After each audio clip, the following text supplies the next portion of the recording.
Hello बच्चों, तो 9th class के नए वीडियो के साथ मैं आ गई हूँ प्रिया राठौर।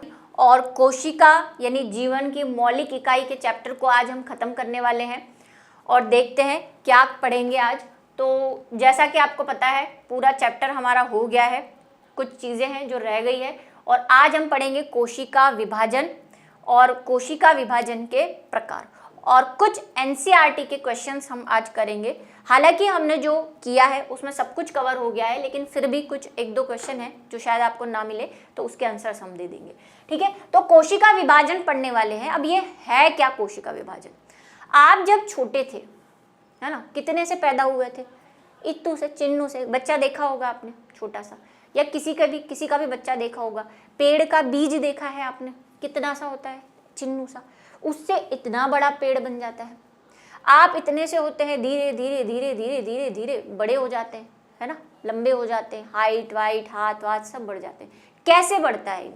क्योंकि हमारे अंदर, क्योंकि ये तो पता चल गया ना कि सारे सजीव जो हैं वो कोशिका के बने होते हैं, तो हमारे अंदर जो कोशिकाएं हैं वो निरंतर विभाजित होती रहती है। विभाजित इन द सेंस कि वो अपने आप को बढ़ाती रहती हैं, वृद्धि करती रहती है।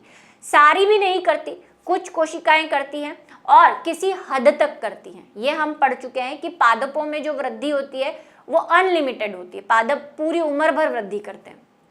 लेकिन हम इंसान जो है एक लिमिट तक वृद्धि करते हैं। ऐसा थोड़ी आप बुढ़े होंगे तब तक बढ़ते जाओगे, दीवार तोड़ के बाहर निकल जाओगे, ऐसा नहीं है ना। कुछ एज तक, यानी 15, 16, 18 साल तक आपकी वृद्धि होगी और फिर आप स्टेबल हो जाओगे। लेकिन कुछ कोशिकाएं तो क्या कर लेती हैं, अपनी वृद्धि को रोक लेती है। लेकिन हमारे अंदर कई बार जैसे चोट लग जाती है हमें, है ना, सर्दियों में आपकी स्किन निकलती है, कभी स्किन फटने लग जाती है, तो वो वाइट थ्रेड वो क्या है? वो मृत कोशिका है। तो हमारी कोशिकाएं मृत भी होती रहती है। लेकिन अगर कोशिकाएं मृत हो गई तो फिर उनका काम कौन करेगा? क्योंकि कोशिका हमने देखा कितनी इंपॉर्टेंट है हमारे लिए, बहुत सारे काम करती है ना। जितने कोशिकांग देखे, उनके कार्य देखे थे आपने, क्या क्या कार्य हैं उनके, तो ये सारे कार्य कौन करेगा? तो उसके बदले वो क्या करती हैं? नई कोशिकाएं बनाती हैं।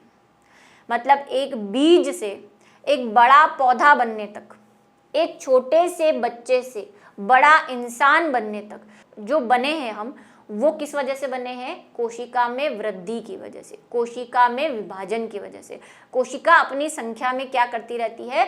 विभाजन की फॉर्म में, मतलब अपने आप को डिवाइड करती रहती है। 1 से 2, 2 से 4, 6, 8, 10 इस तरह से बढ़ाती रहती है, जिससे हमारी वृद्धि होती रहती है। और जब वृद्धि रुक जाती है तो मरम्मत वगैरह में मरी हुई कोशिकाओं के बदले दूसरी कोशिकाओं को बनाने में भी कोशिका विभाजन काम में आता है। तो कोशिका विभाजन कोशिका का एक महत्वपूर्ण हिस्सा है।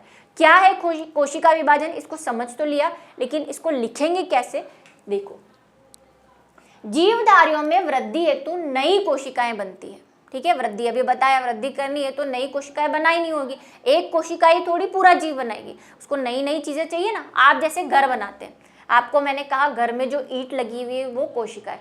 क्या आप एक ईंट से पूरा घर बना सकते हैं? नहीं बना सकते। चलो, आपने क्या कर लिया? पूरा घर बना लिया। फिर आपके मन में थोड़े साल बाद ये पापा के मन में आया कि घर को बड़ा करते हैं, है ना। क्या करोगे? नई ईंटें लगाओगे ना। तो यहाँ पे भी नई कोशिकाएं बनानी पड़ेगी ना, अगर वृद्धि करनी है, घर को बड़ा करना है या जीव के अंदर वृद्धि करनी है, कोशिकाएं नई लगानी पड़ेगी। और नई कोशिकाएं कहाँ से? मार्केट में तो मिलती नहीं है ईंटों की तरह। क्या करती है कोशिका? खुद अपने आप को विभाजित करती है, 1 से 2 हो जाती है और नई कोशिका फिर 2 से 4 इस तरह से, जिससे पुरानी मृत एवं क्षतिग्रस्त मतलब जो पुरानी बुढ़ी कोशिकाएं हो गई हैं, जिनका लाइसोसोम फट गया है या उसने पूरी कोशिका को खा लिया है, उसके कोशिकांग काम नहीं कर रहे हैं, मतलब अंतःप्रद्रवी जालिकाएं जो हमने पढ़े, गोल्जिकाएं काम नहीं कर रहे हैं, वो मृत हो गई है, क्षतिग्रस्त हो गई है, कोई चोट लग गई है कोशिका को, तो कोशिका का प्रतिस्थापन और प्रजनन हेतु युग्मक बनते हैं। क्या क्या बनते हैं? एक तो वृद्धि में भी सहायक होते हैं और युग्मक बनने में भी सहायक होते हैं। ये आपको नया वर्ड लग रहा होगा, है ना, युग्मक। युग्मक क्या है कि आप बच्चे हैं, है ना, पौधे, मैं आपको पौधे से समझाती हूँ। पौधा है, पौधा बड़ा है, पौधे में फल लगा, फल के अंदर से क्या निकलता है? बीज निकलता है। उसी बीज से हम क्या बनाते हैं? नया पौधा बनाते हैं।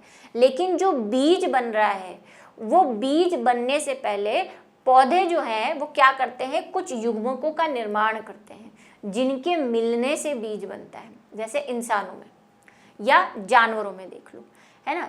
आपके घर में मदर है, फादर है ना, और आप पैदा हुए। कैसे पैदा हुए? जब मम्मी और पापा की शादी हुई और आपका जन्म हुआ। यानी कि उनमें कुछ ऐसी चीज़ें बनती हैं, कुछ ऐसी कोशिकाएं बनती हैं जिसको हम युग्मक कहते हैं, और उन कोशिकाओं के मिलने से जब उनमें फिजिकल रिलेशनशिप बनता है। सारे बच्चे समझदार हैं, टीवी देखते हैं, है ना, लड़का लड़की मिलते हैं, उनमें रिलेशनशिप बनता है, ये सारी चीज़ें देखी। तो जब कोई भी एक टाइप का मनुष्य, मतलब जैसे मान लो पापा हैं या मम्मी है, तो हम मेल को बोल देते हैं एक मेल है या नर है। नर में क्या बनते हैं? कुछ युग्मक बनते हैं। ऐसे मादा में भी क्या होते हैं? कुछ युग्मक बनते हैं। फिर जब उनमें संबंध बनता है, मतलब उनमें रिलेशनशिप होता है, शारीरिक संबंध बनता है, तो उनके बनने से ये दोनों युग्मक मिलते हैं और एक तीसरे टाइप की संरचना बनती है। जैसे पादपों में बीज बनते हैं, वैसे हम में भ्रूण बनता है, उसको हम भ्रूण बोल देते हैं। और उसी भ्रूण से फिर आपका जन्म होता है। जब आप मम्मी के पेट में रहते हैं ना, विकास हो रहा होता है आपका, तो उस भ्रूण से आपका पूरा बनना, और इन युग्मकों का बनना भी किस वजह से होता है? कोशिका विभाजन की वजह से होता है। ठीक है, चलिए। एक मात्र कोशिका मतलब जिससे विभाजन होना है। मात्र मतलब मम्मी वाली कोशिका नहीं, मतलब जो कोशिका आगे विभाजित होगी, जो मेन कोशिका है जिससे हम 2 या 4 कोशिका बनाएंगे, उस कोशिका को क्या कहते हैं? मात्र कोशिका। हालांकि इसको इंग्लिश में मदर सेल ही कहते हैं, लेकिन ये मम्मी वाली कोशिका नहीं है। ठीक है, मदर सेल का मतलब जिसका विभाजन होना है, जो कोशिका विभाजित होगी उसको हम क्या बोल देते हैं? Mother cell.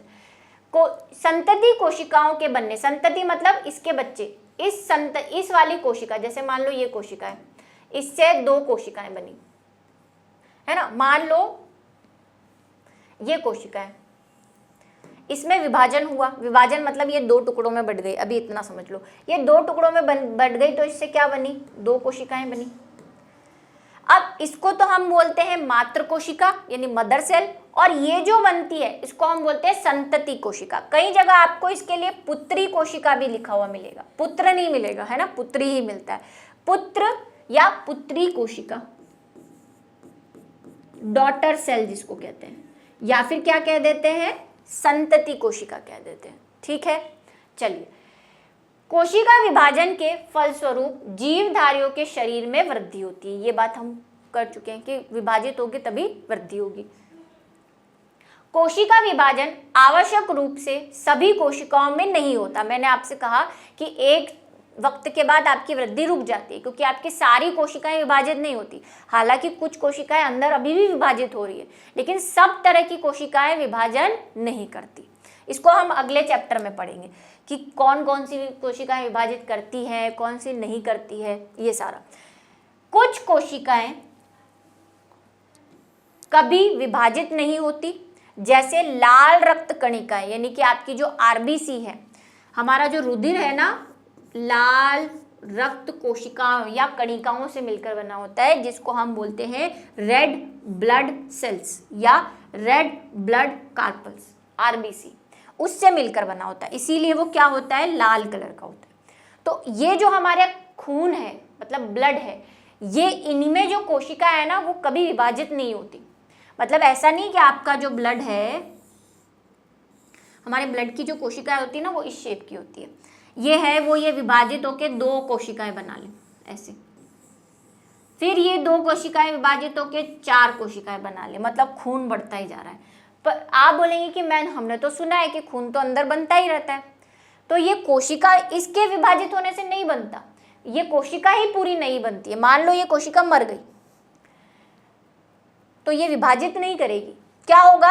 हमारे शरीर में एक बोन मेरो होता है ना, बोन मेरो एक जगह होती है जहाँ पे ब्लड बनता है। अभी इतना ध्यान रखो, वहां पे नई कोशिकाएं बनती है, नई आरबीसी बनती। इसमें विभाजन से कुछ नहीं होगा, ये तो विभाजित ही नहीं करती। ऐसे कंकाल की कोशिकाएं, कंकाल पेशियां, तंत्रिका कोशिकाएं, ये भी कभी विभाजित नहीं करती। मतलब आपकी हड्डी एक बार जितनी बढ़नी है बढ़ गई, उसके बाद वो बढ़ी ना, आपकी हड्डी बढ़ती रहेगी बढ़ती रहेगी बढ़ती रहेगी बढ़ती रहेगी, फिर हाथ आपके बढ़ जाएंगे, तो ये भी कभी विभाजित नहीं करती। अब है कोशिका विभाजन के प्रकार। तो आपकी बुक में 2 प्रकार दे रखे हैं, मैं आपको एक और प्रकार बताऊंगी क्योंकि आगे वो काम आता है। क्या है? कोशिका विभाजन के 3 प्रकार होते हैं। पहला असूत्री विभाजन जिसको हम माइटोसिस कहते हैं, दूसरा समसूत्री विभाजन जिसको माइटोसिस कहते हैं, और तीसरा अर्धसूत्री विभाजन जिसको मियोसिस कहते हैं। अब ये 2 तो हम डिटेल में पढ़ेंगे क्योंकि ये बुक में है, ये वाला मैं आपको शॉर्ट में समझा देती हूँ। देखो इस वाले विभाजन में क्या होता है कि कोशिका जो है, ये मान लो कोशिका है ना, ये कोशिका है, इसमें वही कोशिकांग है और न्यूक्लियस है, मतलब केंद्रक है, सारे कोशिकांग है। अब क्या होगा, इस कोशिका में या तो दरार पड़ने लग जाएगी, है ना, दरार पड़ने लग जाएगी, जैसे मान लो ऐसा कुछ हो गया।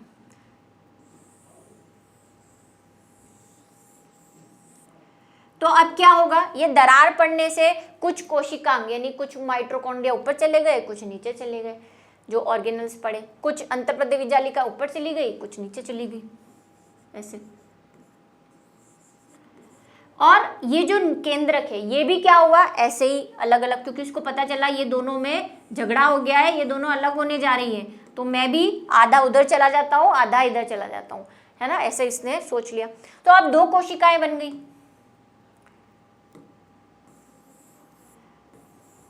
ये पूरी कट गई यहाँ से और 2 कोशिकाएं बन गई। इसके पास भी अपना न्यूक्लियस है यानी केंद्रक है और कोशिकांग है, इसके पास भी केंद्रक है और कोशिकांग है, लेकिन किसके पास ज्यादा है किसके पास कम है किसी को नहीं पता। बस जैसे ये कुछ ऐसा कि आपकी मम्मी आप दोनों झगड़ा कर रहे हैं कि ये जो है एप्पल तो हाथ से नहीं तोड़ सकते, जैसे ये टमाटर है या कोई भी चीज़ है, चॉकलेट है, चलो एग्जाम्पल मान लो कि चॉकलेट है, मान लो ये चॉकलेट है और वो कोशिका है। मम्मी आप झगड़ा कर रहे हैं कि नहीं मेरे को तो चॉकलेट चाहिए, ये अकेला खा रहा है मेरे को भी चाहिए। तो आपकी मम्मी ने क्या किया, गुस्से में आई, बोला ये ले, आधी तू ले ले आधी तू ले ले। तो क्या मम्मी ने एग्जैक्ट मेजरमेंट करके किया कि नहीं 10 सेंटीमीटर इसको देंगे 10 सेंटीमीटर इसको, नहीं, ऐसे हाथ से लिया तोड़ दिया दोनों को दे दिया, जिसके पास जितनी आई उतनी सही है। तो ऐसा विभाजन जो होता है जिसमें कोशिका विभाजित तो हो जाती है लेकिन असमान रूप से होती है, ठीक है, तो उसको हम बोलते हैं असूत्री विभाजन। हालांकि अभी भी ये डिटेल में नहीं है पर आपकी समझ के हिसाब से मैं बता रही हूँ, असूत्री मतलब असमानता है इसमें, कैसे भी विभाजित हो गई। क्योंकि अभी हमने क्या पढ़ा, जब आपने केंद्रक पढ़ा था मैंने आपको बोला था केंद्रक में क्या होते हैं, डीएनए होता है, गुणसूत्र होता है।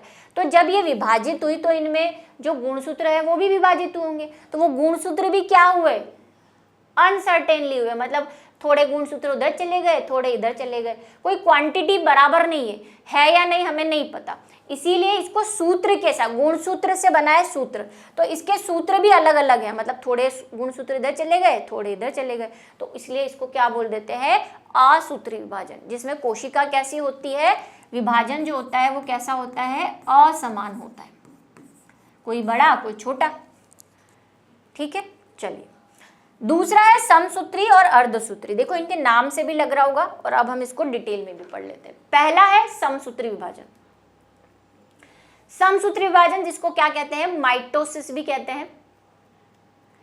इस प्रक्रिया में प्रत्येक कोशिका, जिससे मात्र कोशिका भी कहते हैं, प्रत्येक कोशिका मतलब जिसका भी विभाजन होना है, उसको मैंने बता दिया, उसी को हम क्या कहते हैं, मात्र कोशिका या मदर कोशिका कहते हैं, भी कहते हैं, विभाजित होकर 2 समरूप संतति कोशिकाएं बनाती है। देखो समरूप, असूत्री में हमने क्या बोला, असमान बनती है, इसमें क्या बनती है, एक जैसी बराबर इक्वल, मतलब मम्मी ने चॉकलेट ली, मापा 20 सेंटीमीटर की है, 10 सेंटीमीटर तू ले ले 10 सेंटीमीटर तू ले ले, ऐसा, ठीक है। और अगर कोशिका के मैनर में बात करें तो सब कुछ 4 कोशिकाएं, मान लो उसके पास 4 अंतःपदवी जालिका है, तो 4 2 तू ले ले 2 में ले लूँ, और ऐसे ही फिर गुणसूत्र में होगा, उसके पास क्या है, मान लो 8 गुणसूत्र है ना, मान लो उसके पास जो गुणसूत्र हम बोल रहे हैं 8 है, तो सेम, मतलब सेम कोशिकाएं बनाएगी, 8 इसको भी देगी 8 इसको भी देगी, आधे नहीं करती, ये सबसे बड़ी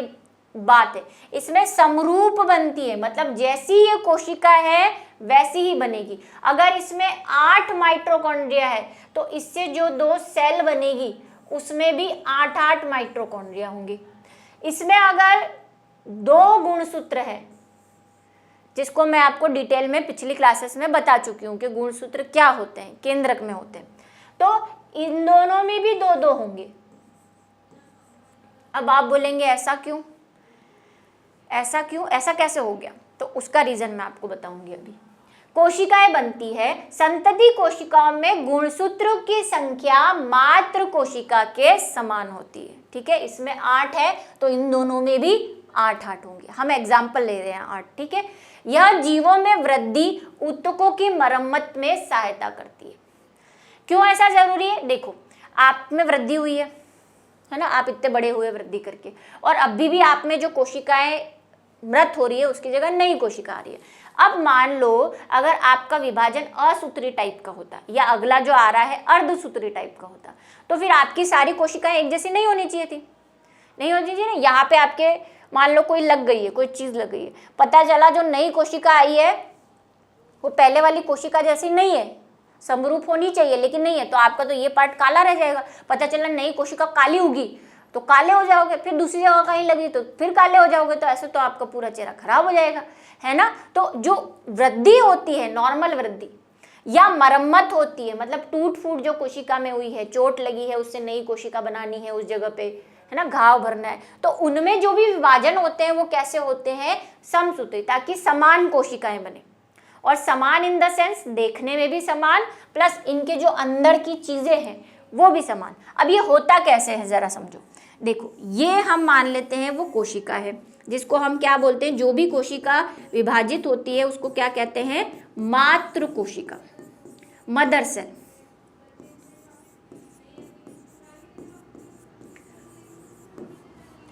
ठीक है, मदर सेल है ये।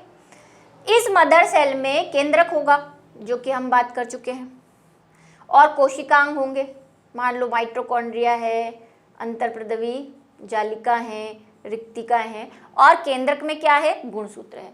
मान लो ये गुणसूत्र 2 है। कितने गुणसूत्र है? 2 है ना। डीएनए से गुणसूत्र बना होता है, ये हम पहले डिस्कस कर चुके हैं ना। डीएनए होता है ना। डीएनए जब बहुत कंजस्टेड हो जाता है, मैंने कहा इतने से न्यूक्लियस में इतना लंबा डीएनए नहीं रख सकते, तो वो क्या होता है, ऐसे कुंडलित होकर छोटा सा बच्चा बन के गुणसूत्र बना लेता है। तो मान लो इसमें 2 गुणसूत्र है। अब ये क्या करेगी, जब भी इसको कौन सा विभाजन करना होगा? समसूत्री वाला। सम नाम है, मतलब समान कोशिकाएं बनानी है इसको, मतलब इसको इसके जैसी ही कोशिका बनानी है, same exact, copy and paste, same exactly. तो क्या करेगी ये? पहले क्या करेगी, इसको दोनों में 2-2 देने पड़ेंगे। इसको पता है इसको भी 2, अगर मेरे को कोशिकाएं बनानी है, 2 नई कोशिका बनानी है और एक मेरे जैसी ही बनानी है, तो इस मेरे पास 2 हैं तो इन दोनों के पास भी 2-2 होने चाहिए। तो ये क्या करती है, पहले अपने इन 2 गुणसूत्र को डबल कर लेती है, मतलब 2 से क्या कर लेती है? 4 कर लेती है। जैसे मम्मी को आपने बोला कि नहीं, मेरे को आप झगड़ा कर लो कि नहीं मैं आधी दिन लूँ, मेरे को तो पूरी चॉकलेट चाहिए, तो मम्मी क्या करेगी? बाजार से दूसरी खरीद के लाएगी, है ना। तो ये कोशिका क्या करती है, इसको पता है मेरे बच्चों को दोनों को क्या देनी है, 2-2 गुणसूत्र देने, तो वो पहले से उसको क्या कर लेगी? डबल कर लेगी। तो अब इसके पास 4 हो गए, है ना। 2 नए बना दूं, क्या कर लिया? डबल कर लिया। इन्होंने अपनी कॉपी कर ली, फोटोकॉपी करवा ली, होती है कोशिका में कॉपी, अभी धीरे धीरे पढ़ेंगे आप। तो इसने क्या कर लिया? 4। अब ये क्या करेगी? एक इसको दे देगी, एक इसको दे देगी, और बाकियों में से भी एक एक दोनों को दे देगी। मैं कलर इसलिए अलग बता रही हूँ क्योंकि आपको समझाना है, बाकी सेम ही है। कॉपी तो बनी है, फोटोकॉपी बनाते हैं तो सेम बनती है ना। तो बस ये 4 थे तो 2 इसको दे दिए, 2 इसको दे दिए। ऐसे ही पूरे को जो कोशिकांग है वही ये न्यूक्लियस के अंदर होगा, बाकी सारे अंगकों को भी क्या कर लेगी? बांट देगी। अब अंगक जो है वो डबल नहीं होते। अंगक की क्या, ये जो अंगक है ना, माइटोकॉन्ड्रिया, अंतर्प्रदवी जालिका है, ये क्या करते हैं, जब दोनों बढ़ जाएंगे आधे आधे, तो जिसमें कम होता है ना उसमें वो अपने आप दूसरा बना लेते हैं। कोशिका में इतनी कैपेबिलिटी होती है कि वो कोशिकांग को डबल बना सकती है। ठीक है, तो अगर किसी में मान लो इसमें माइटोकॉन्ड्रिया गया है ना, लेकिन इसमें नहीं गया, तो ये क्या कर लेगा, ये खुद ही माइटोकॉन्ड्रिया बना लेगा अपना खुद से। ठीक है, ऐसा होता है। तो इसको बोलते हैं समसूत्री विभाजन। क्यों? क्योंकि इसमें गुणसूत्र समान है। दो गुणसूत्र थे, तो जो डॉटर सेल बनी है, जो संतति बनी है, उसमें भी कितने गुणसूत्र है? दो है, मतलब समान है, इसलिए इसको क्या कहते हैं? समसूत्री। और इस लाइन को ध्यान रखेंगे कि ये कब होता है? जब या तो वृद्धि करनी होती है या फिर मरम्मत करनी होती है कोशिका की या शरीर की। चलिए, दूसरा है अर्धसूत्री। अब नाम से लग रहा होगा, अर्ध मतलब आधा आधा। जो नॉर्मल, जैसे मैंने आपसे कहा कि एक ही चॉकलेट को आधा आधा कर देना, आधी तू ले ले आधी तू ले ले, लेकिन बराबर, है ना। असूत्री में क्या हो रहा था? किसी को कम मिल रही थी, किसी को ज्यादा। लेकिन अर्धसूत्री में क्या होगा? आधी आधी मिलेगी, एकदम एग्जैक्टली। 10 सेंटीमीटर तू ले ले, 10 तू ले ले, ऐसे। और समसूत्री में क्या होगा? मम्मी दूसरी चॉकलेट ला के तेरे को भी पूरी ले ले, तू भी पूरी ले ले, जा दोनों खुश रहो, वो वाला केस हो जाता है ना। इसको ऐसे याद कर सकते हो। अब अर्धसूत्री में क्या होता है? जब कोशिका अर्धसूत्रण द्वारा विभाजित होती है तो इसमें 2 की जगह 4 नई कोशिकाएं बनती है या 4 नई कोशिकाएं होती है। कैसे 4 होती है?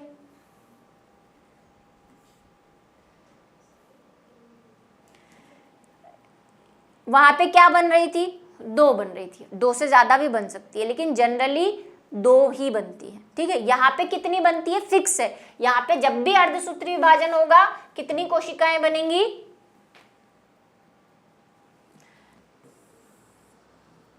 4 कोशिकाएं बनेंगी।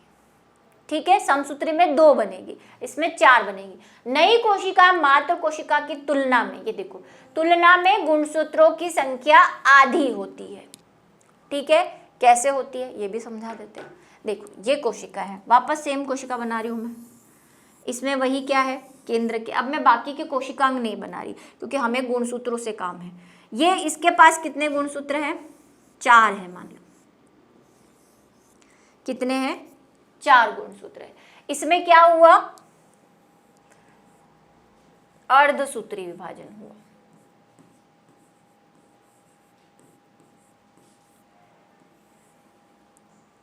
और कितनी कोशिकाएं बनी? 4 कोशिकाएं बनी। 1 2 3 4। लेकिन ये 4 कोशिकाएं डायरेक्टली नहीं बनती। मैं आपको इसका प्रोसेस बताती हूँ, क्योंकि मैं अभी डायरेक्ट 4 बना दूंगी तो आपको नहीं समझ आएगा। देखो, समझाती हूँ मैं। इसको कितनी कोशिकाएं बनानी है? 4 कोशिका बनानी है। वही चॉकलेट वाला, मम्मी को क्या लगा था कि 2 को पूरी पूरी देनी है, तो 1 चॉकलेट मम्मी ले आई। लेकिन अब पड़ोसी के 2 बच्चे आ गए, अब बोले एक, मम्मी के पास चॉकलेट 1, आपने बोला हम 4 को 1-1 चाहिए, तो मम्मी क्या करेगी? उसको पता है 4 को देनी है, तो मम्मी क्या करेगी? 3 और ले आएगी, तो उसके पास फिर 4 हो जाएगी, फिर सबको 1-1 दे देगी। ये भी ऐसी चालाक है। क्या करती है ये? इसको पता है मेरे को कितनी बनानी है? 4 बनानी है। और चारों में इसको क्या करना है? आधे आधे देना है, मतलब अपना आधा आधा देना है। तो इसके 4 है, मतलब चारों को क्या देना है? 2-2 देना है ना। चारों को क्या करना है? 2-2 देना है। तो ये क्या करेगी? अपने आप को डबल कर लेगी, जैसे समसूत्री वाले में किया। ये भी क्या कर लेगा? अपने आप को डबल। तो अब मैं गोला बड़ा बना लूं इसका, केंद्र का। इसने क्या किया? डबल कर लिया, अपनी अपनी कॉपी तैयार कर ली। मतलब इसने कितने कर लिए? 8। अब पहली विभाजित होगी। पहले में क्या बनती है? 2 ही बनती है। 4 बनाएंगे अभी। पहले में 2 बनी, तो पहले में 2 बनी तो कितने कितने चले गए, है ना। अर्धसूत्री विभाजन 2 स्टेप में होता है। 2, एक को हम पहले वाले को 1 बोल देते हैं, क्योंकि अभी भी हो तो इसमें आधी रही है ना। देखो, 4 इसमें चले जाएंगे और 4 इसमें चले जाएंगे। ये कलर सिर्फ आपको समझाने के लिए बना रही हूं मैं। आधी हो गई। 8 थे, 8 से 4 हो गए, है ना, 4 4 हो गए, मतलब हुआ तो अर्धसूत्री विभाजन है। फिर एक और विभाजन होता है, इसको फर्स्ट बोल देते हैं, तो इसको क्या बोल देते हैं, सेकंड। 4 बनानी है ना हमें, इसीलिए तो सेकंड बोल देते हैं। अब सेकंड में क्या हुआ, इससे भी 2 बनेगी, इस वाले से भी 2 बनेगी और इस वाले से भी 2 बनेगी। अब ये इसके जैसे काम करने लग जाएगी। बस क्या हुआ, इससे 2 बनी और इससे भी 2 बनी। इसके आधे कर दो, इसमें कितने हैं 4, अर्धसूत्री विभाजन है मतलब 4 का आधा होना है, तो कितने हो गए 2।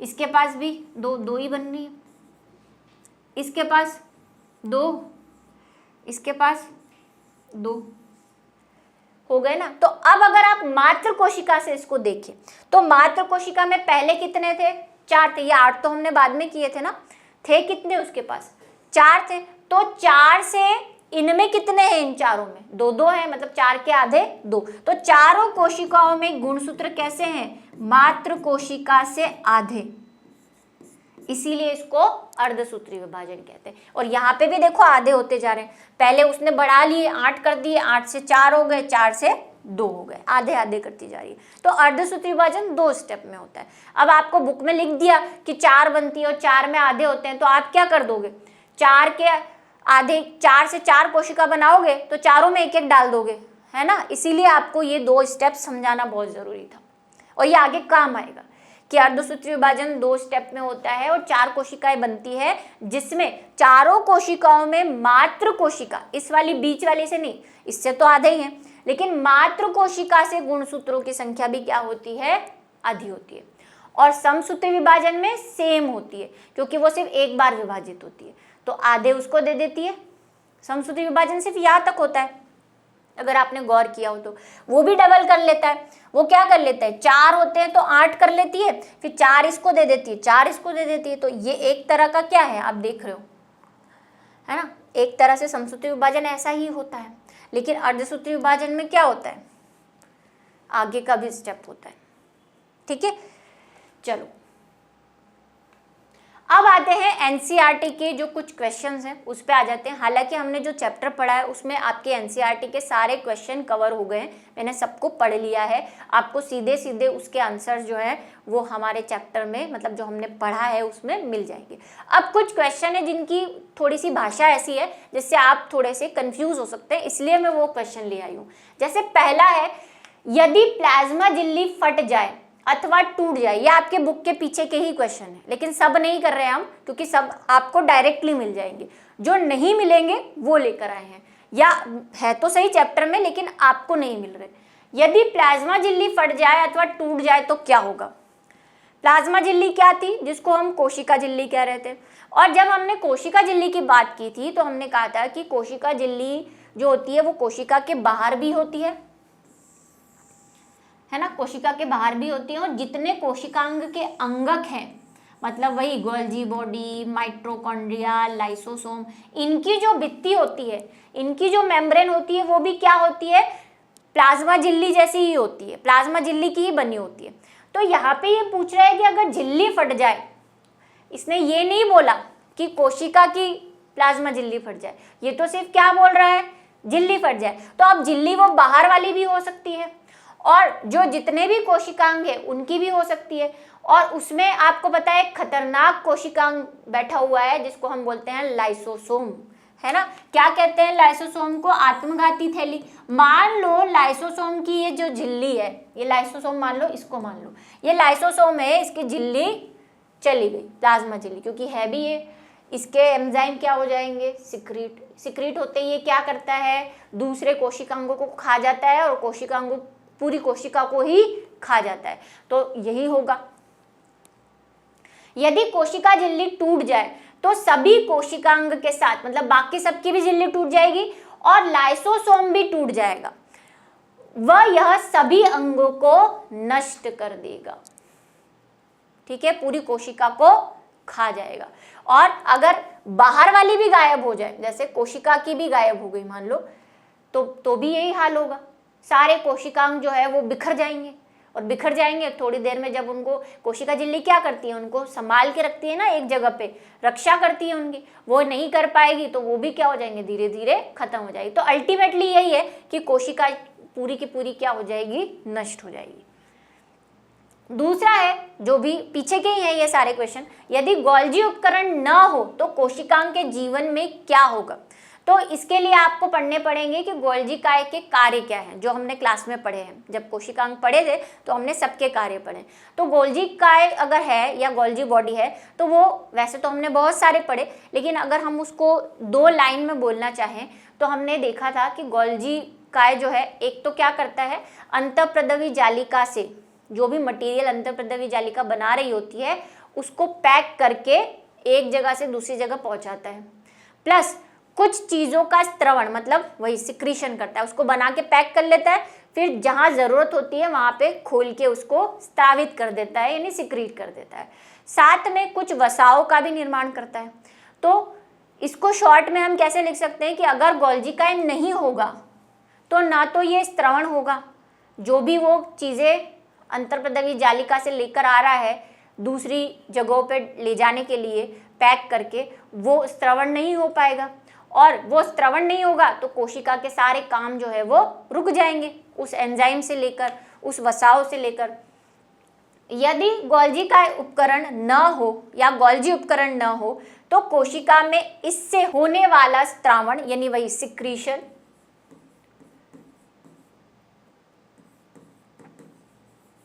जो है वो क्या हो जाएगा, रुक जाएगा, वो कोशिका के कार्य भी रुक जाएंगे।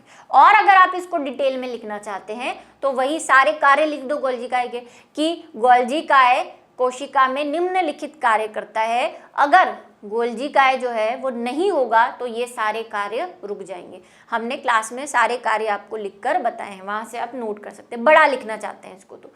यदि किसी कोशिका को संगठित किया किसी भौतिक अथवा रासायनिक प्रभाव के कारण नष्ट हो जाए या जाता है तो क्या होगा। मतलब क्या कह रहा है कि जो कोशिका नॉर्मल है उसका संगठन, वो हम देख चुके हैं कि कोशिका किस किस से मिलकर बनी हुई है, केंद्रक है, कोशिका झिल्ली है, कोशिकांग है। अगर ये सब किसी वजह से, या तो भौतिक या रासायनिक वजह से, किसी भी रासायन को डालने से, कोई धक्का मुक्की चोट लगने से, जैसे कि हो जाता है, चोट लगती है तो क्या होता है, अल्टीमेटली हमारी कोशिकाएं ही तो मरती हैं, तो ऐसा हो जाए तो क्या होगा। तो इसका आंसर है, यदि कोशिका का संगठन किसी भौतिक अथवा रासायनिक प्रभाव के कारण नष्ट हो जाता है तो कोशिका में श्वसन, व्यर्थ पदार्थों को साफ करना, नए प्रोटीन का निर्माण या बनाना, पोषण प्राप्त करना आदि कार्य करने में असमर्थ हो जाते हैं तथा अंततः कोशिका मृत हो जाती है, जिससे इसे लाइसोसोम पाचित कर देता है। मैंने आपसे कहा कोशिका हमारे लिए क्यों जरूरी है, बहुत सारे काम कर रही है। आप जो चल रहे हैं, आप जो फिर रहे हैं, आप जो खा रहे हैं, उससे जो ऊर्जा उत्पन्न हो रही है, आपने देखा ना कोशिकांग जो भी हैं कोशिका के अंदर, उनका सबका अपना अपना काम है, और इन कामों की वजह से ही हम सांस ले पा रहे हैं, हम खाने को पचा पा रहे हैं, चल पा रहे हैं। तो अगर कोशिका ही नष्ट हो जाएगी तो ये सारे काम तो रुक जाएंगे, ना तो हम पोषण कर पाएंगे, खाना खा पाएंगे, उसको पाचित नहीं कर पाएंगे। जो शरीर में व्यर्थ पदार्थ हैं, जो हम यूरिन करते हैं ना, टॉयलेट जाते हैं, पसीने से हमारे शरीर का जो व्यर्थ पदार्थ है वो निकल रहे हैं, वो भी नहीं निकलेंगे, सब कुछ खत्म हो जाएगा। और लाइसोसोम क्या कर देगा, कोशिका को पाचित कर देगा, वो तो करना ही है, उसको तो बस मौका चाहिए। ठीक है, चलिए ये आप लिख सकते हैं इसका आंसर। अमीबा अपना भोजन कैसे प्राप्त करता है, इसको हमने डायग्राम के फॉर्म में समझा था, आज फिर से समझ लेते हैं। देखो, अमीबा हमने कहा था क्या है, एक कोशिकीय जीव है और उसका शरीर अनिश्चित आकार का होता है। वो एक संरचना बनाता है जिसे हम क्या बोलते हैं, सूडोपोडिया कहते हैं, है ना, ये हमने समझा था। पहले पढ़ लेते हैं फिर समझते हैं। अमीबा अपना भोजन एंडोसाइटोसिस, ये आप बोलेंगे नया है, नहीं नया नहीं है। जब हमने प्लाज्मा झिल्ली के कार्य पढ़े थे, फिर से देखना उसे, उन कार्यों में हमने ये कार्य पढ़ा था एंडोसाइटोसिस, और उसमें अमीबा का एग्जाम्पल भी दिया हुआ है मैंने, आप देख सकते हैं जाके। बस अब उसको लिखना कैसे है ये बताना है। क्या होता है एंडोसाइटोसिस, कोशिका किसी चीज को अपने अंदर ग्रहण करती है तो उसे हम क्या कहते हैं, एंडोसाइटोसिस कहते हैं। और क्योंकि अमीबा कैसा है, एक कोशिकीय है, मतलब ये सिर्फ एक कोशिका से मिलकर बना हुआ है ना, तो इसकी कोशिका में अगर कुछ पदार्थ आ रहा है तो उसको भी तो हम क्या कहेंगे, एंडोसाइटोसिस कहते हैं। तो क्या करता है अमीबा, अमीबा अपने भोजन एंडोसाइटोसिस प्रक्रिया द्वारा प्राप्त करते हैं। अमीबा की प्लाज्मा झिल्ली मतलब वही कोशिका की झिल्ली, क्योंकि ये एक कोशिकीय है, तथा कोशिका झिल्ली लचीली होती है, मतलब ये बहुत सॉफ्ट होता है, स्लाइमी जैसा मैंने आपसे कहा था, है ना, बॉल जैसा तो मैंने बना दिया, लेकिन उसका कोई शेप डिफरेंट रहता है, कोई फिक्स शेप नहीं है, स्लाइमी जैसा होता है, जहां रहता है वैसे फैल जाता है, इस तरह का, जिसकी सहायता से यह भोजन के कणों को ग्रहण कर लेता है। जब भोज्य पदार्थ उसके संपर्क में आता है तो वह उसे चारों ओर से अपने कूडपाद, ये भी हमने बताए थे, जिसको सूडोपोडिया कहा था हमने, फिर एक बार बता दूंगी, से घेर लेता है। यह एक प्यालेनुमा रचना होती है जिसे खाद्य रिक्तिका या जिसको खाद्य रसदानी और फूड वैक्यूल भी कहते हैं, पाचन क्रिया एंजाइम के द्वारा खाद्य रसदानी में होता है। पाचन मतलब जो खाना है, जो वो डाइजेस्ट हो रहा है, वो किस में होता है, इस फूड वैक्यूल में, खाद्य रसदानी में। अभी बताती हूँ। पाचित भोजन निकटवर्ती कोशिका द्रव्य, यानी कि बाहर जो कोशिका द्रव्य है, इसके अंदर क्या होगी, खाद्य धानी होती है ना, खाना आता है, इसके अंदर जाता है, पाचित होता है, और फिर सारे जगहों पे जो आसपास का कोशिका द्रव्य है वहां पे विसर्जित हो जाता है। ये कहना चाह रहे, ये हमने पहले भी पढ़ा है, फिर से अभी इसका डायग्राम बना लेंगे। अवशोषित हो जाता है, तथा जिसका पाचन नहीं हो पाता है वह खाद्य रिक्तिका के माध्यम से बाहर निकल जाता है। क्या कह रहा है ये, इसको समझते हैं। अमीबा क्या करता है, अमीबा जो है वो कैसा जीव है, एक अनिश्चित आकृति का एक कोशिकीय जीव है। सिर्फ इसमें क्या है, एक कोशिका है। अब एक कोशिका है तो मतलब जो भी एक कोशिका के अंदर होता है वो जनरली इसके अंदर है, मतलब बाहर क्या होगी, प्लाज्मा झिल्ली होगी।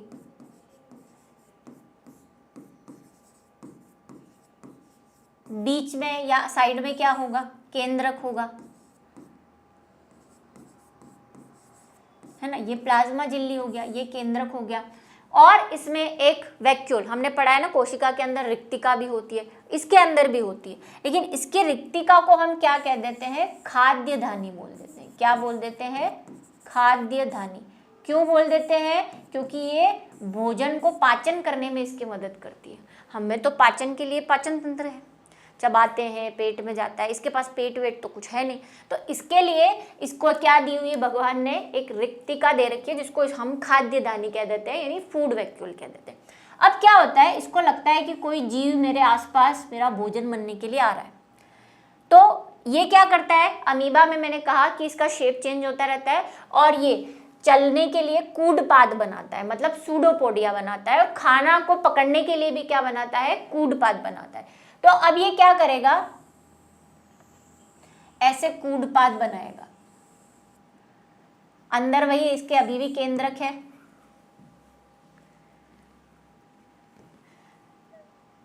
रिक्तिका है जिसको हम खाद्य धानी बोल रहे हैं, और ये वो फूड पार्टिकल है। इसने क्या किया, इसको घेरना शुरू किया, ऐसे कूडपाद बनाते, इसको, इसी को क्या कहते हैं, ये जो संरचनाएं बन रही है इसी को हम बोलते हैं कूडपाद। पाद का मतलब पैर, सूडोपोडिया, ठीक है, सूडोपोडिया कहते हैं। ये बनाया इसने, इसको यहाँ पे पूरा ऐसे घेर लिया। नेक्स्ट स्टेप में क्या होगा,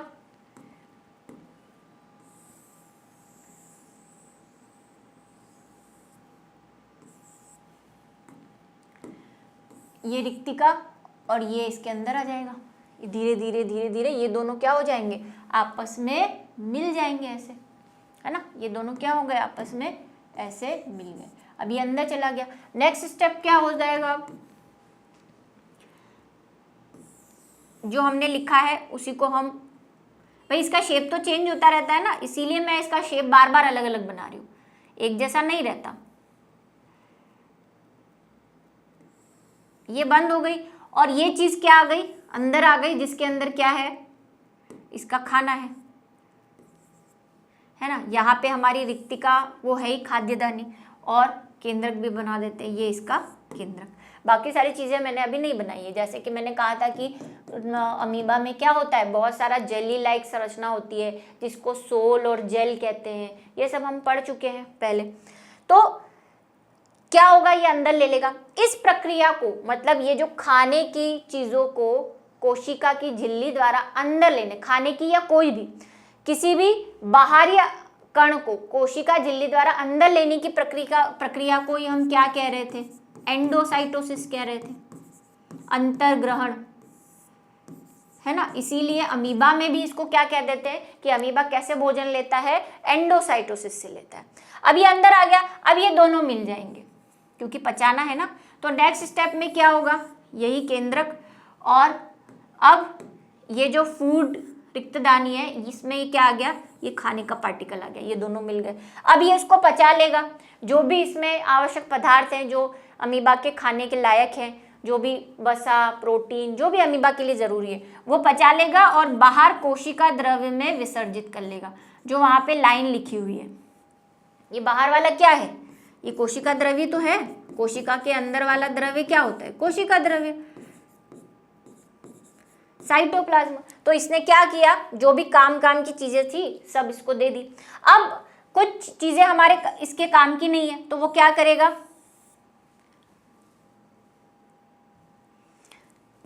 ये केंद्रक, अब यही रिक्तिका धानी है, ये क्या करेगी, ये बचे हुए कण है, मतलब ये अब कुछ काम के नहीं है।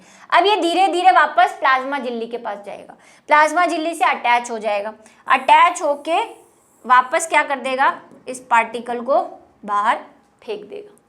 यही अमीबा में पाचन है, ठीक है। ऐसे करता है अमीबा, अपना खाना ऐसे खाता है और उसका ऐसे पाचन करता है, जो यहाँ पे सब लिखा हुआ है, ठीक है। ये सारा जो हमने पढ़ा इसको समझ लिया। नेक्स्ट क्वेश्चन है, कोशिका को जीवन की संरचनात्मक एवं कार्यात्मक इकाई क्यों कहते हैं। इसका आंसर मैंने जब कोशिका शुरू किया था तभी बता दिया था कि संरचना मतलब बनाने में और कार्यात्मक मतलब कार्य में। तो इसका सीधा सा आंसर है क्योंकि कोशिका सभी जीवों के बनने में या आकारिकी में, वृद्धि में काम में आती है, क्योंकि पूरे सभी जीव किसके बने हुए हैं, कोशिका के बने हुए हैं। इसीलिए कोशिका को उसकी संरचनात्मक इकाई व उस जीव के सभी कार्य कौन करती है, कोशिका और उसके कोशिकांग। इसीलिए उसको क्या कह देते हैं, क्रियात्मक या कार्यात्मक इकाई कह देते हैं। तो इसको लिख कैसे सकते हैं, कोशिका को जीवन की संरचनात्मक एवं कार्यात्मक इकाई इसीलिए कहते हैं क्योंकि एक कोशिका स्वतंत्र रूप से जीवन के सभी क्रियाकलापों, क्रियाकलाप मतलब सारी एक्टिविटी जो भी हमारे अंदर हो रही है या किसी भी जीव के अंदर हो रही है, क्रियाकलापों को करने में सक्षम होती है। सभी जीव कोशिकाओं से बने होते हैं, ये हमें पता है, तभी संरचनात्मक कह रहे हैं। क्योंकि कोशिका के अंदर कोशिकांग होते हैं, अंतःप्रद्रवी जालिका, माइटोकॉन्ड्रिया, ये सारे जो हमने पढ़े हैं। इसके कारण कोई कोशिका जीवित रहती है और अपने सभी कार्य करती है इन कोशिकांगों की मदद से। ये कोशिकांग मिलकर एक मूलभूत इकाई बनाते हैं, यानी फंडामेंटल यूनिट बनाते हैं, जिसे कोशिका कहते हैं। और इसीलिए हम कोशिका को क्या कहते हैं, संरचनात्मक एवं क्रियात्मक, क्योंकि हमें बना भी रही है और हमारे सारे कार्य भी कर रही है, ठीक है। चलिए अब एक जो यहाँ पे आपकी एनसीईआरटी में ये कुछ प्रश्न दे रखे हैं, इसको हम ओरली कर लेते हैं। हालांकि इसमें ये वाला प्रश्न हम कर चुके हैं, सेकंड वाला ऊपर कर लिया हमने, ठीक है। क्या आप ऐसे कोशिकांगों के नाम बता सकते हैं जिनमें अपना आनुवांशिक पदार्थ होता है, बताओ जल्दी, कमेंट में लिखेंगे सब। कमेंट जो आ रहे हैं आपके पास नॉर्मल यूट्यूब वाले, उसमें लिखो जल्दी से, कौन से ऐसे दो कोशिकांग है जिसका अपना आनुवंशिक पदार्थ होता है। वीडियो को पॉज करेंगे, आंसर लिखेंगे, ठीक है। दूसरा है कि यदि किसी कोशिकांग का संगठन किसी भौतिक अथवा रासायनिक प्रभाव के कारण नष्ट हो जाए, ये हमने अभी पूरा आंसर देखा है ना, क्वेश्चन नंबर ये चौथा वाला, ये उसी का आंसर है जो वहां पे एनसीईआरटी में दे रखा है। उसके बाद लाइसोसोम को आत्मघाती थैली क्या कहते हैं, ये भी हम पढ़ चुके हैं, क्योंकि लाइसोसोम में कुछ ऐसे पाचक एंजाइम होते हैं जो लाइसोसोम की झिल्ली फट जाने के कारण कोशिका में विसर्जित हो जाएंगे और दूसरे कोशिकांगों को खा जाएंगे और कोशिका को मार देंगे। तो इसीलिए इसे हम कहते हैं आत्मघाती, खुद ही अपनी कोशिका को खा जाती है ये, ठीक है, इसका आंसर हो जाएगा, ये हमने किया है जब लाइसोसोम पढ़ा है तब अच्छे से लिखा है, आप पिछली क्लास में देख सकते हैं। कोशिका के अंदर प्रोटीन संश्लेषण कहाँ होता है, ये भी इजी है। अब इसका आंसर आपने लिख दिया होगा तो मैं यहाँ पे लिख देती हूँ आंसर। कौन से थे, एक तो था हमारा माइटोकॉन्ड्रिया, याद आया, मैंने कहा था इसको याद रखना, जब माइटोकॉन्ड्रिया पढ़ाया था मैंने लिखा था कि माइटोकॉन्ड्रिया में अपना खुद का डीएनए होता है। डीएनए मतलब वही आनुवंशिक पदार्थ, ठीक है, आनुवंशिक पदार्थ होता है। और एक और ऐसा होता है जिसको हमने बताया था प्लास्टिड, यानी कि लवक,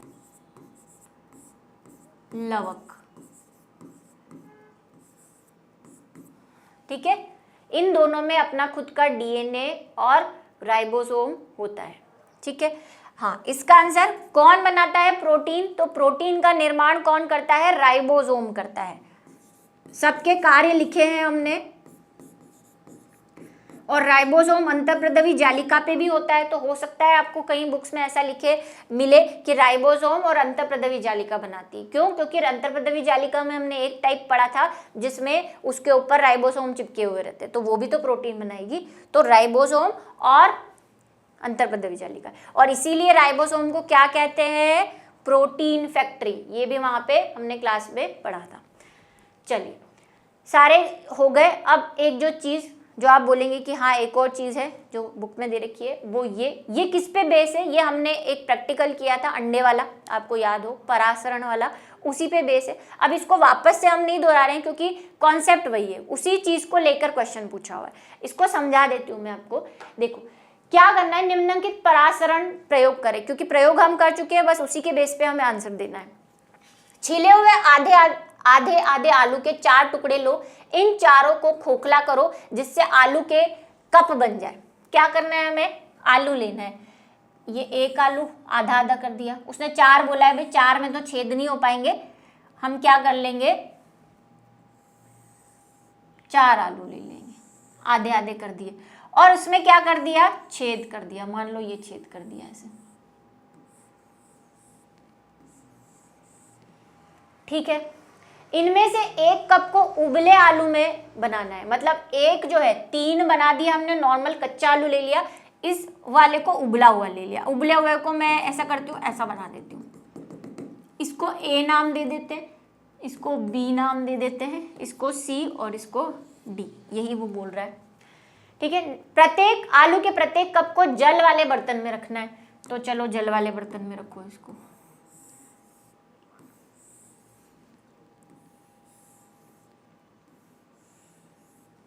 सब में क्या है, जल है, जल ही जीवन है, जल में रख दिया। और ये कैसा है, इसको लिख देती हूँ उबला, ठीक है। कप ए को खाली रखो, मतलब इसको क्या करना है, खाली रखना है। कप ए मतलब आलू वाला कप, इसको खाली रखना है। बी वाले में 1 चम्मच चीनी डालनी है, इसमें क्या डाल देते हैं हम, शक्कर, चीनी। सी वाले में नमक डाल दिया, नमक कप के अंदर डालना है, ठीक है, पानी में नहीं डालना। उबले आलू से बनाए डी में 1 चम्मच चीनी डालो, इसमें भी क्या डालनी है, शक्कर। अब क्या करना है, आलू के इन चारों कप को 2 घंटे रखने के पश्चात इनका अवलोकन करना है। तो हमने परासरण पढ़ा है, परासरण में हमने प्रैक्टिकल किया था कि परासरण में क्या होता है, जो कोशिका की झिल्ली होती है, क्योंकि आलू भी क्या है, एक पादप का भाग है, तो ये भी किससे बना हुआ होगा, कोशिका से बना होगा। कोशिका से बना है तो इसमें क्या होगी, कोशिका झिल्ली होगी, मतलब प्लाज्मा झिल्ली होगी। प्लाज्मा झिल्ली कैसी होती है, प्लाज्मा झिल्ली वर्णात्मक पारगम्य होती है, अपनी जल की अधिक सांद्रता, जल क्या करता है, अपनी अधिक सांद्रता से कम सांद्रता की तरफ जाता है। ये हमने परासरण की परिभाषा में पढ़ा हुआ है। अब क्या हुआ, देखो पहला तो इसी को देख लेते हैं, ये आलू उबला हुआ है। जब आलू को आप उबालेंगे तो उसकी कोशिकाएं मर जाएंगी, और उसकी कोशिकाएं मर जाएंगी तो फिर प्लाज्मा झिल्ली भी नहीं रहेगी।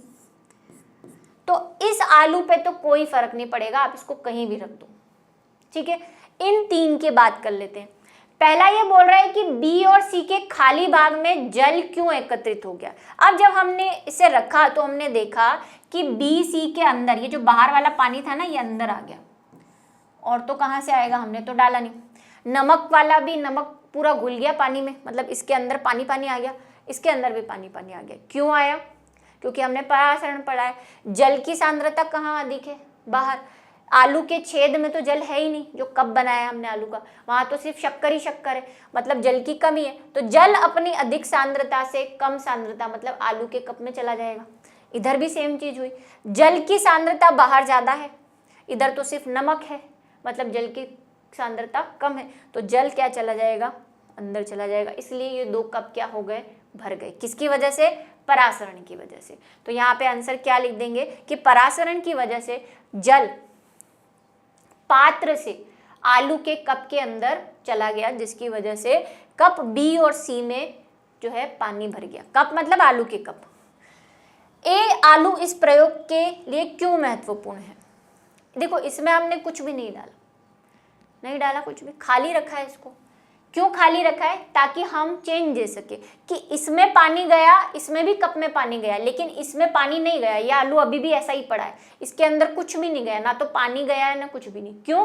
क्योंकि हमने यहाँ पे कुछ रखा नहीं, ये पानी में ही है। तो यहाँ पे भी क्या होगा, ये पानी में है तो यहाँ पे भी एक तरह से पानी के अंदर डूबा हुआ है ना, तो इधर भी जल एक जैसा है और इधर भी जल एक जैसा है। जल की सांद्रता दोनों एक तरफ है, एक जैसी है, तो ना तो जल उधर जाएगा ना उधर से इधर आएगा। एक तरह से हम बोल सकते हैं कि ये विलयन कैसा है, समपरासरी है। सारे विलयन के टाइप पढ़े हुए हैं ना हमने। ये वाला विलयन कैसा है, ये अल्प है दोनों, क्योंकि इसमें पानी ज्यादा है और शक्कर नमक तो कुछ है नहीं। इनमें तो दोनों जगह समान है, यहाँ पे भी वही सेम चीज है और यहाँ पे भी यही, तो ये समपरासरी। तो ए वाला इसलिए इंपॉर्टेंट है। ए तथा डी आलू के खाली भाग में जल एकत्र क्यों नहीं हुआ? ए का तो हमने बता दिया क्यों नहीं हुआ, क्योंकि हमने कुछ डाला ही नहीं, तो जल की सांद्रता दोनों जगह समान है, इसलिए जल ने गमन नहीं किया। इधर उबला हुआ है, इसका रीजन हम दे चुके हैं कि डी आलू उबला हुआ है, जिससे उसकी प्लाज्मा झिल्ली नष्ट हो चुकी है, और प्लाज्मा झिल्ली नहीं है तो परासरण की क्रिया होगी ही नहीं। ठीक है, तो आपको इसका आंसर मिल गया। इस पे हमने प्रैक्टिकल किया हुआ है, अंडे वाला, अभी थोड़े दिन पहले ही L6 में किया था शायद। तो इसी के साथ आज का हमारा जो चैप्टर है वो भी खत्म होता है और लेक्चर भी खत्म होता है। ये हमारा जो चैप्टर है वो पूरा कंप्लीट हो गया है। पीछे के सारे क्वेश्चन, बीच में से सारे क्वेश्चन आप देख सकते हैं। जो आपको डिफिकल्ट लगते थे वो मैंने यहाँ पे करवा दिए हैं। बाकी के आंसर्स आपको इजीली हमारी क्लास में मिल जाएंगे। तो मिलते हैं अगले वीडियो में नए चैप्टर के साथ, तब तक इंतज़ार कीजिए। बाय।